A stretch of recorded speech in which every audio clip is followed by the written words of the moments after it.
Vous voulez supprimer 500 000 postes de fonctionnaires sur 5 ans. Ça veut dire pas une embauche de plus de policiers ou de gendarmes. Est-ce que c'est bien... Décidément, les caricatures, c'est vraiment une habitude. Excusez-moi, je lis votre programme. Mais il y a 5,5 millions de fonctionnaires. Oui. 5,5 millions.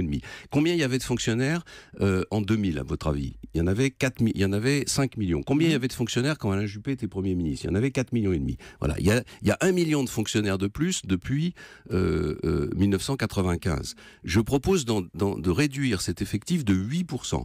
C'est-à-dire de... Est-ce que vous permettez que je vous pose une question, François? C'est-à-dire 100 000 par an. C'est-à-dire de 1,6% par an. Est-ce que vous permettez que je vous pose une question? Ça permet bien entendu de continuer à recruter des policiers si c'est nécessaire, mais ça conduit à supprimer des services, à réduire le périmètre de l'État, à obliger les collectivités locales qui ont recruté 1 million de fonctionnaires depuis 25 ans. Pour ça, il faudra changer la Constitution. Parce que l'État aujourd'hui n'a pas le droit d'imposer aux collectivités. Pas du tout, parce qu'il y a une autre façon de le faire qui consiste à donner moins d'argent. Allier les subventions. Si les collectivités locales ont moins d'argent, elles devront réduire les effectifs. On peut pas les continuer. Étrangler. Mais les étrangler, pourquoi? Enfin, est-ce que vous trouvez normal qu'on continue à payer en empruntant de l'argent sur les marchés financiers les salaires des fonctionnaires? Ça ne vous pose aucun problème de savoir que vos enfants vont payer la facture des salaires des fonctionnaires de cette année? On est dans un pays qui va tout droit vers la faillite. Il y a tellement de questions à vous poser.